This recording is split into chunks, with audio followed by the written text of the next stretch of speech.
الحمد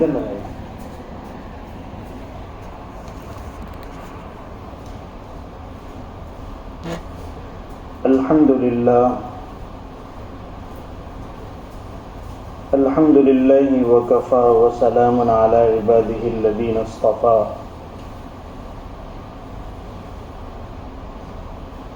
اما بعد فاعوذ باللہ من الشیطان الرجیم. بسم اللہ الرحمن الرحیم. اولم نعمرکم ما یتذکر فیہ من تذکر وجاءکم النذیر. وقال رسول اللہ صلی اللہ علیہ وسلم: نعمتان مغبوب فیہما کثیر من الناس، الصحة والفراغ، او کما قال علیہ الصلاة والسلام. صدق اللہ العظیم وصدق رسولہ النبی الکریم، ونحن على ذلك لمن الشاہدین والشاکرین، والحمد للہ رب العالمین.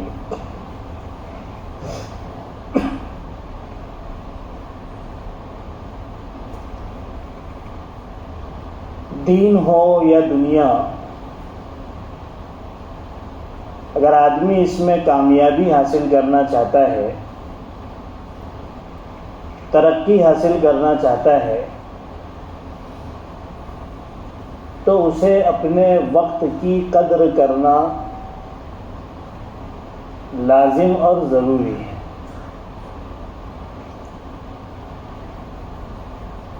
کہ جہد مسلسل اور محنت کے ساتھ جب آدمی اپنے وقت کی قدر جانتا ہے، اس کی اہمیت کو سمجھتا ہے اور لمحے لمحے کی قدر کرتا ہے،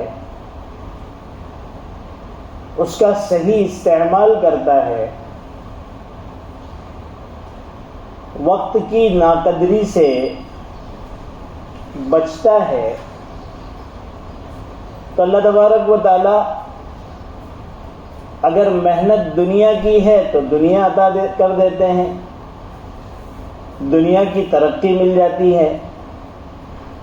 اگر محنت دین کی ہے تو اللہ تبارک و تعالی دین میں اسے بڑا اونچا مقام عطا فرماتا ہے. شرط ہے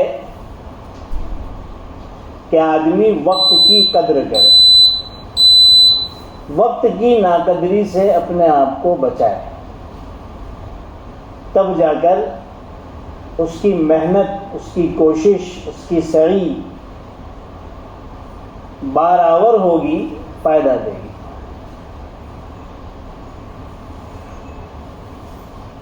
جن لوگوں نے بھی دنیا میں اپنا نام بنایا، لوگ انہیں یاد کرتے ہیں، جن کے تذکرے ان کے اپنے اپنے شعبوں میں قدر کی نظر سے کیے جاتے ہیں. آپ ان میں ایک چیز قدر مشترک دیکھیں گے کہ وہ بڑے اپنے وقت کے قدردان تھے، ہر چیز میں کمپرومائز کر لیتے تھے، لیکن وقت کے ساتھ کمپرومائز نہیں کرتے. ان کا ایک ایک وقت ان کے نزدیک ہیرے جواہرات اور سونے اور چاندی سے زیادہ قیمتی تھا. آپ یہ چیز ان کی تاریخ میں، ان کی ہسٹری میں، ان کی سیرت میں خاص طور پر محسوس کریں. جن لوگوں نے بڑے بڑے انعامات حاصل کیے، نوبل پرائز حاصل کیا دنیاوی اعتبار سے، یا اسی طریقے سے اور بھی ان کے خدمات کے بدلے میں ان کو بڑے بڑے انعامات ملے. مسلمان ممالک کی طرف سے بھی اچھی کارکردگی کرنے والوں کو ان کی خدمات کے صلے میں بڑے بڑے انعامات سے نوازا جاتا ہے. جیسے متحدہ عرب امارات UAE کی طرف سے اس قسم کے لوگوں کی ہمت افزائی کی جاتی ہے.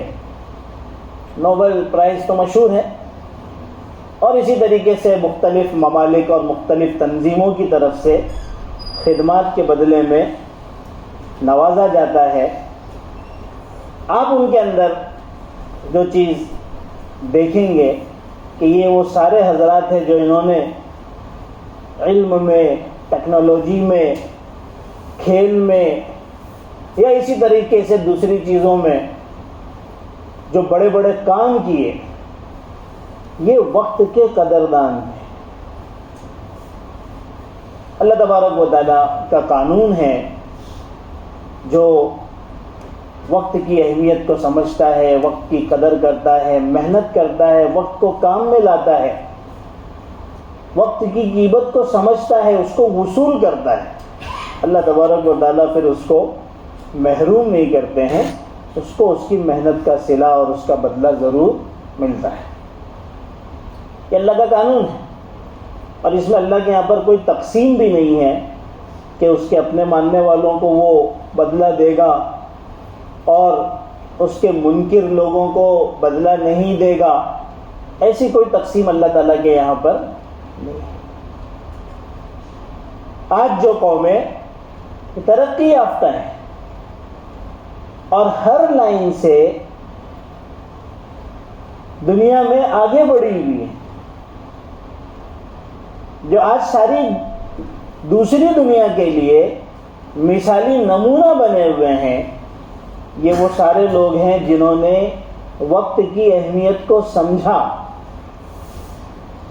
اور وقت کی قدر کی، اور پھر وہ محنت میں لگے. تو جو تاریکیاں تھیں، جو اندھیرے تھے، وہ چھٹتے گئے، اور پھر ان کے یہاں پر روشنیاں اور اجالے وجود میں آئے. آپ تاریخ اٹھا کر دیکھ لیجئے یورپ کی، زیادہ نہیں، آج سے 300 سال پہلے کا جو ایک طویل زمانہ ہے، یورپ پوری طریقے سے جہالت اور اندھیرے میں تھا، اور اس وقت مسلمانوں کے عروج کا زمانہ تھا. 300 سے 400 سال پہلے اگر آپ جائیں تو 1000 سال کی مدت مسلمانوں کی روشنی اور ترقی کا زمانہ تھا.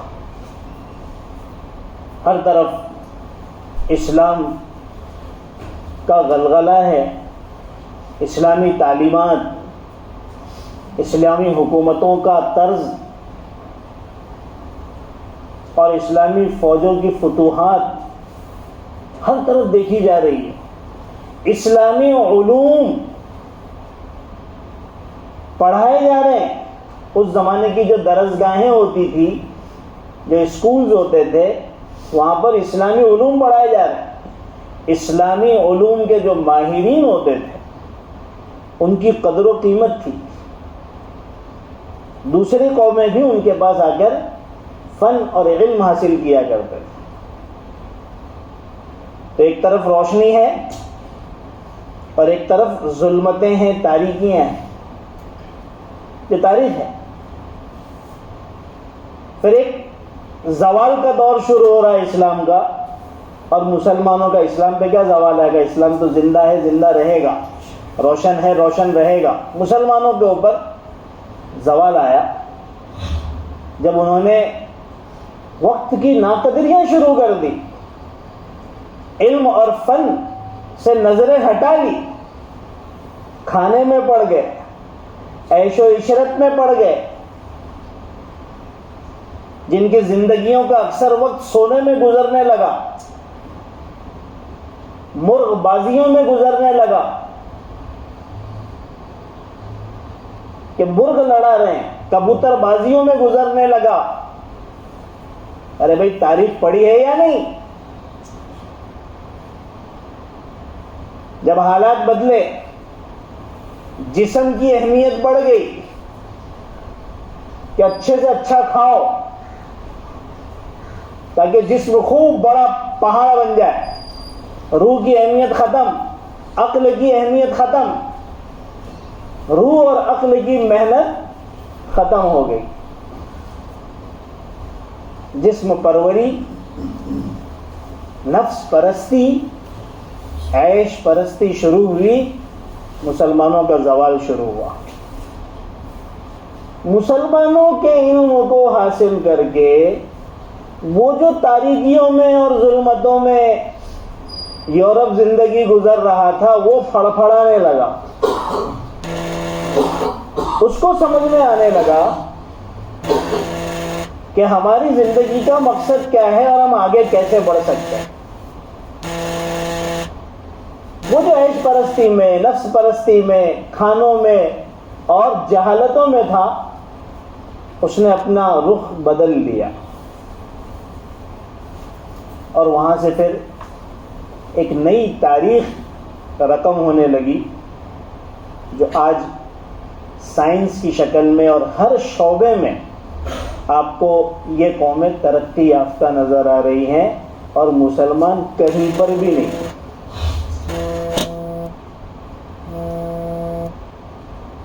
یہ ہے ہمارے زوال کی تاریخ، اور اس کی اصل وجہ ہے وقت کی ناقدری۔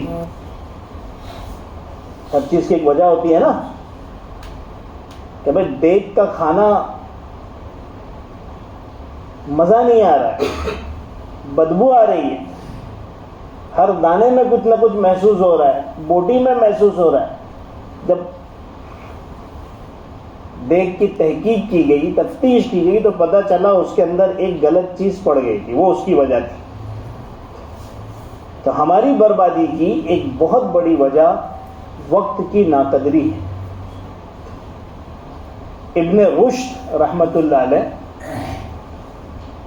بہت بڑے فلسفی، بہت بڑے عالم گزرے ہیں۔ یہ اتنے بڑے عالم اور اتنے بڑے فلاسفر جس کو کہتے ہیں گزرے ہیں کہ آج بھی ان کی لکھی ہوئی کتابیں امریکہ اور یورپ کے بڑی بڑی یونیورسٹیوں میں پڑھائی جاتی۔ یہ اندلس کے تھے۔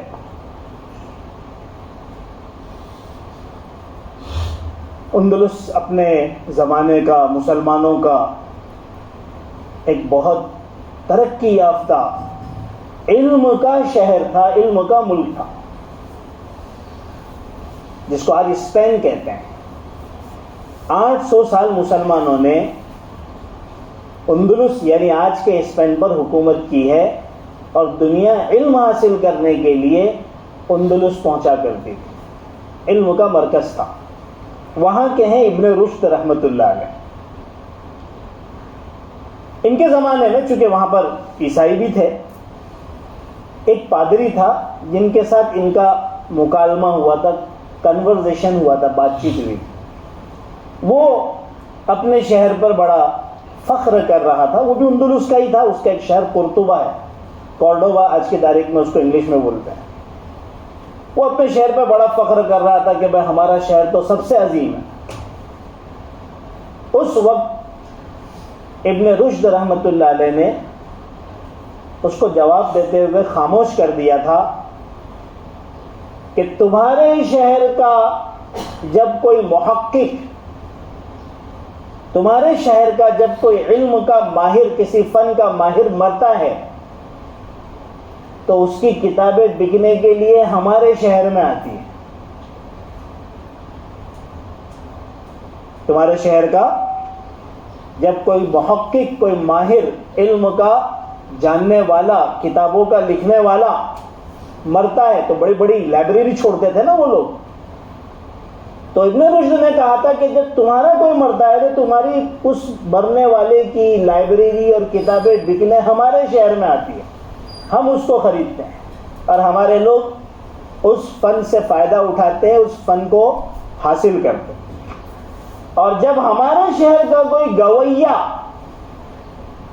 یعنی گانا گانے والا مرتا ہے تو اس کے ساز باز، اس کے جو گانے کے جو انسٹرومنٹس ہیں وہ بکنے کے لیے تمہارے شہر میں جاتے ہیں. اس طرح سے ابن رشد نے مسلمانوں کے اس زمانے کی حالت کو بیان کیا کہ ہم علم کے قدردان ہیں، تمہارا علم ہمارے یہاں پر بکتا ہے، اور تم گانے اور ناچ کے قدردان ہو تو ہمارے ناچ اور گانے کے ساز باز تمہارے یہاں بکتے ہیں. یہ تھا مسلمانوں کا ماضی اور پاسٹ. تو ترقی تھی، عروج تھا، عزت اور عظمت تھی. آج ہمارا کیا حال ہو گیا ہے؟ بہت دکھ کے ساتھ میں کہتا ہوں کہ کھانے کے لیے لوگ جوگیشوری میں آتے ہیں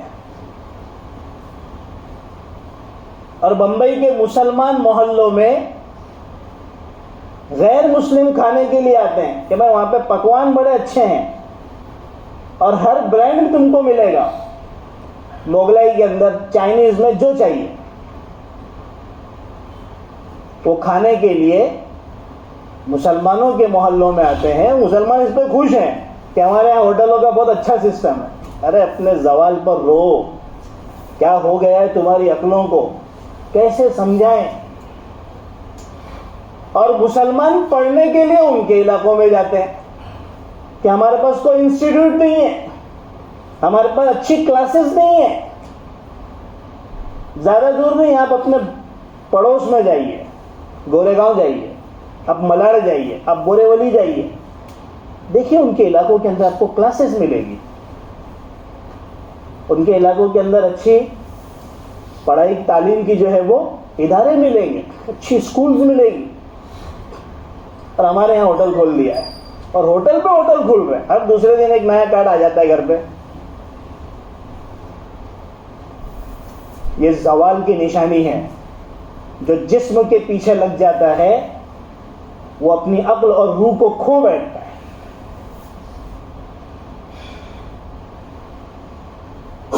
ابن رشد رحمۃ اللہ علیہ نے عروج بتایا تھا کہ تمہارے پڑھنے والوں کی کتابیں ان کے مرنے کے بعد ہمارے یہاں آ کر بکتی ہے. ہم کتابوں کے، تعلیم کے، علم کے قدردان ہیں، فن کے قدردان ہیں. اللہ تعالیٰ نے ترقی دی تھی. اور ہمارا یہاں کا گویا جب مرتا ہے تو اس کے سامان تمہارے یہاں پر بکتے ہیں.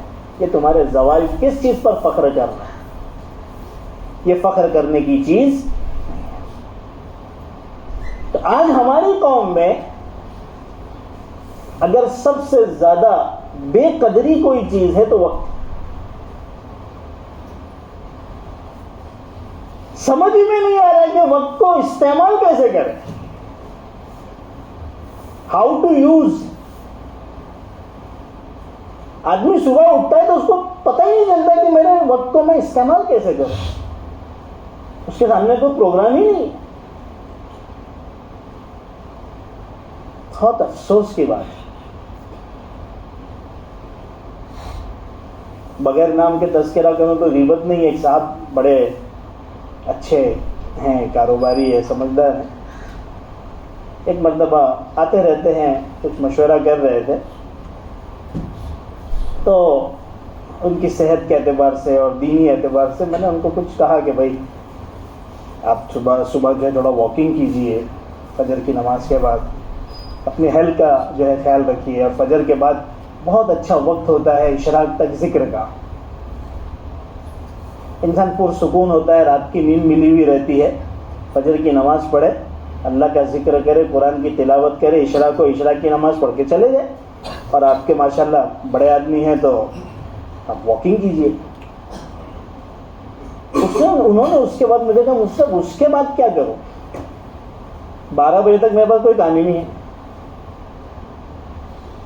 اگرچہ اس پہ بھی عمل ہوتا نہیں ہے لیکن اس پہ بھی سوال تھا، کوئی پروگرام ہی نہیں ہے. حالانکہ یہ اتنا قیمتی وقت ہے جو ہم سونے میں ضائع کر دیتے ہیں. رمضان کی بات الگ ہے، پورا سسٹم ہی چینج ہو جاتا ہے. تو رمضان میں انسان تھوڑا صبح آرام کر کے اپنے آپ کو شام تک کے لیے تیار کر لیتا ہے، وہ ایک الگ بات ہے. اور اس میں وہ واکنگ کر نہیں سکتا، ایکسرسائز کر نہیں سکتا، ظاہر سی بات ہے. لیکن جو 11 مہینے، تو مجھے اندازہ ہوا کہ ہمارے لوگوں کے پاس کوئی پروگرام ہی نہیں ہے وقت کو استعمال کرنے کا، حالانکہ وہی وقت جو ہے اصل کام کا ہے۔ اللہ کے رسول صلی اللہ علیہ وسلم فرما کے چلے گئے کہ اللہ تعالیٰ نے صبح کے اندر برکت رکھی ہے، تو جاگ، کچھ مت کر، خالی جاگ، اپنے کام پہ نکل جا، اللہ برکت دے گا۔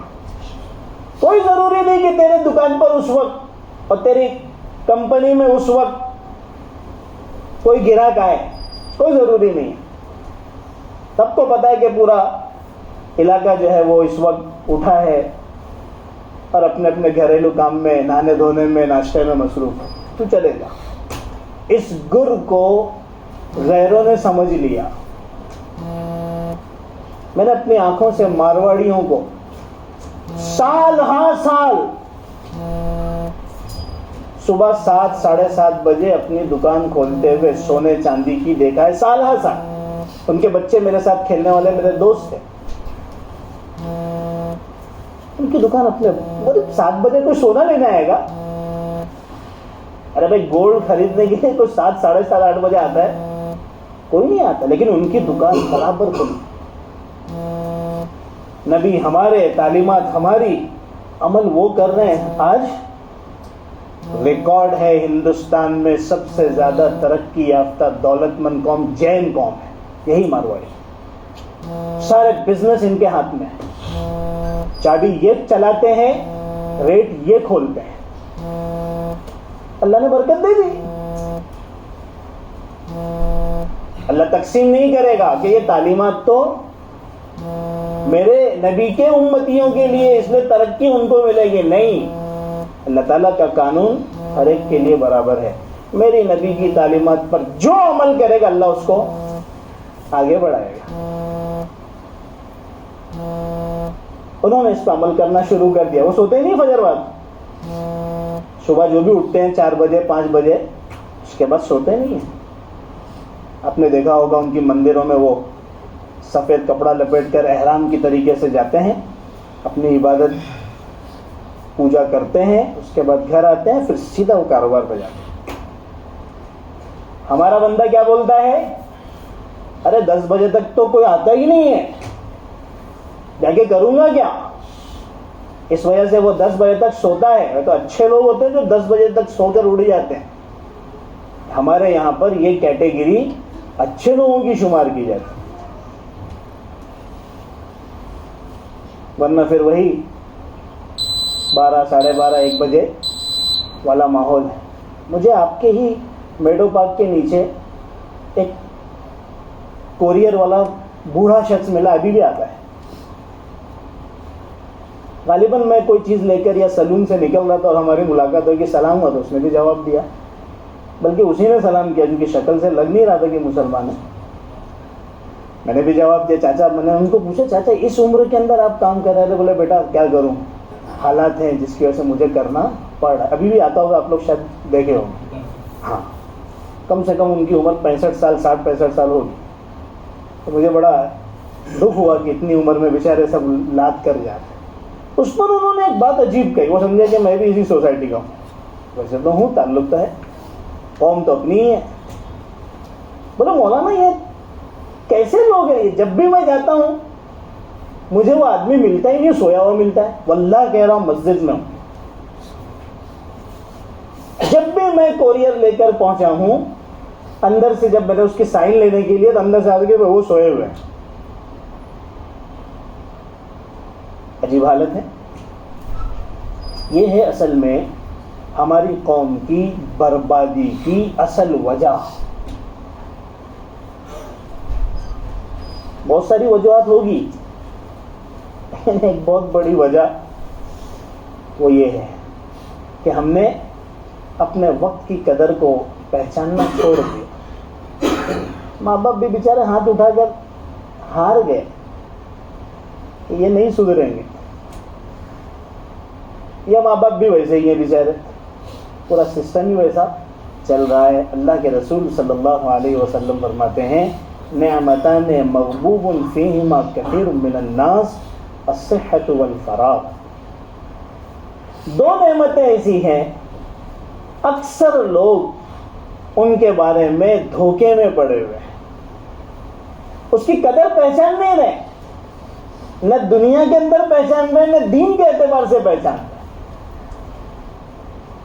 الصحت ایک ہے صحت، الفراغ دوسری ہے فرصت۔ ان دونوں چیزوں کی قدر کو آدمی سمجھ نہیں رہا ہے، دھوکے میں پڑا ہوا ہے۔ صحت ہے تو سمجھتا ہے کبھی میں بیمار پڑوں گا ہی نہیں۔ فرصت کے لمحات اللہ تعالیٰ نے اس کو دیے ہیں کہ بھائی فراغت ملتی ہے، فرصت ملتی ہے، تو سمجھتا ہے کہ ہمیشہ فرصت میں ہی رہوں گا۔ حالانکہ نہ صحت کبھی کسی کی ہمیشہ برقرار رہتی ہے، اور نہ ہی فرصت کا کسی کے ساتھ کوئی چولی دامن کا تعلق ہے، فرصت بھی نکل جاتی ہے۔ اچھا خاصا آدمی ہوتا ہے، اچانک بیماری کا حملہ ہو جاتا ہے اور صحت ختم، اب بیماری کا شکار۔ ایک آدمی کے پاس فرصت تھی، کچھ ایسے حالات آ گئے کہ اب اس کی فرصت ختم ہو گئی، ایسا مصروف ہو گیا کہ ایک ایک منٹ کے لیے ترس رہا ہے۔ ہم اپنی زندگی میں دیکھ لیں، ایسے حالات ہمارے ساتھ بھی آ جاتے ہیں کہ آدمی ایک ایسی چکری میں گھوم جاتا ہے کہ اس کے لیے کھانے تک کا وقت نہیں ہوتا۔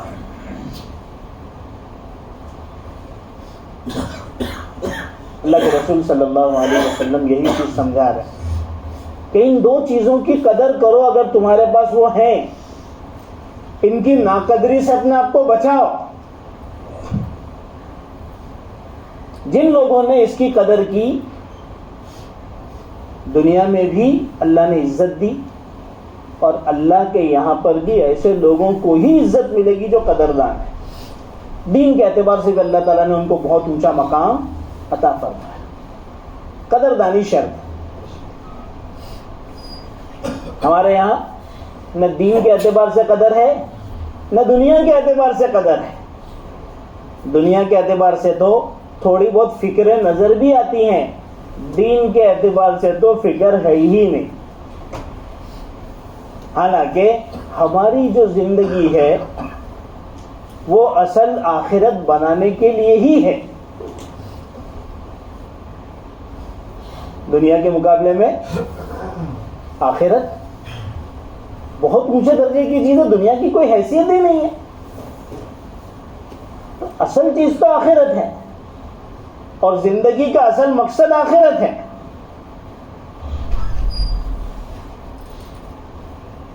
اس کو بنانا، اس وقت کا، صحت کا، تندرستی کا، فراغت کا، فرصت کا صحیح استعمال کر کے آخرت کے اندر اونچے درجات حاصل کرنا، یہی ہماری زندگی کا اصل مقصد ہے۔ وَمَا خَلَقْتُ الْجِنَّ وَالْإِنسَ إِلَّا لِيَعْبُدُونَ، یہ جو آیت ہم بار بار سنتے ہیں کہ ہم نے انسانوں اور جنات کو اپنی عبادت، اپنی معرفت، اپنی پہچان اور آخرت کے مقصد کو حاصل کرنے کے لیے بنایا، پیدا کیا۔ یہ ہے ہمارا اصل مقصد۔ اگر اسی طریقے سے غفلت میں زندگی نکل گئی تو ظاہر سی بات ہے، موت تو سب کو آنا ہے اور اللہ کے سامنے حاضر تو ہونا ہے۔ اللہ تبارک و تعالیٰ ایسے ناقدروں کے حال کو قرآن میں بیان کرتا ہے کہ جب مر کر آئے گا اور ساری چیزیں سامنے آ جائے گی تو اللہ تعالیٰ سے مہلت چاہے گا کہ اللہ ایک موقع دے دے، اب مجھے واپس سے دنیا میں بھیج دے، اب پوری قدردانی کروں گا۔ اب کا ہوت ہے جب چڑیا چگ گئی کھیت۔ اللہ کے رسول نے اسی لیے ہم کو وقت سے پہلے ہی تنبیہ کر دی، اس لیے کہ وقت گزر جانے کے بعد تنبیہ کا فائدہ کیا؟ اب یہ بندہ جب پہنچے گا اور اللہ تعالیٰ سے جو ہے وہ درخواست کرے گا کہ اللہ ایک مرتبہ بھیج دے، اب سمجھ میں آ گیا کہ وقت کی کیا اہمیت تھی، صحت کی کیا اہمیت تھی، فرصت کی کیا اہمیت تھی، اور میں نے کیسے اس کو ضائع کیا۔ میں تو سوتا پڑا رہا، اور میں تو آئی پی ایل میں لگا رہا، اور میں تو میچوں کے چکر میں پڑا رہا۔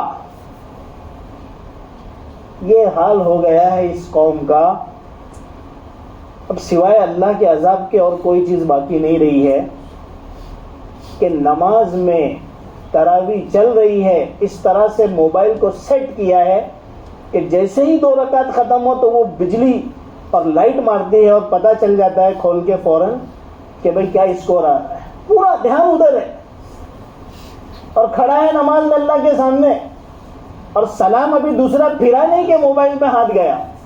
یہ میں خالی ایسی بات نہیں کر رہا ہوں, یہ ہو رہا ہے کہ بھئی کیا اسکور ہوا, کون چل رہا ہے اس وقت, آگے کون ہے.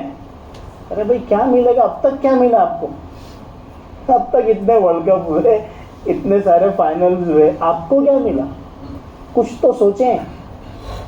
ارے کم سے کم نماز کے لیے کھڑے تو نماز تو کم سے کم کما لیں, پھر بعد میں جا کے جو طوفان بدتمیزی کرنا ہے وہ مسجد کے باہر کریں. ایک وقت وہ تھا جب مسجد کا ماحول باہر ہوا کرتا تھا, مسجد کے اثرات باہر لوگوں میں نظر آتے تھے, کاروبار میں, بزنس میں, بازاروں میں, گھروں میں, اداروں میں, تعلیم گاہوں میں, راستوں میں نظر آتے تھے مسجد کے اثرات. اور اب حال ہو گیا ہے کہ باہر کے اثرات مسجد میں آ گئے, کہ باہر کی بے حیائی اندر, باہر کی بدتمیزیاں اندر, باہر کے گانے مسجد میں, باہر کی بے ادبیاں مسجد میں. کیا حال ہوگا؟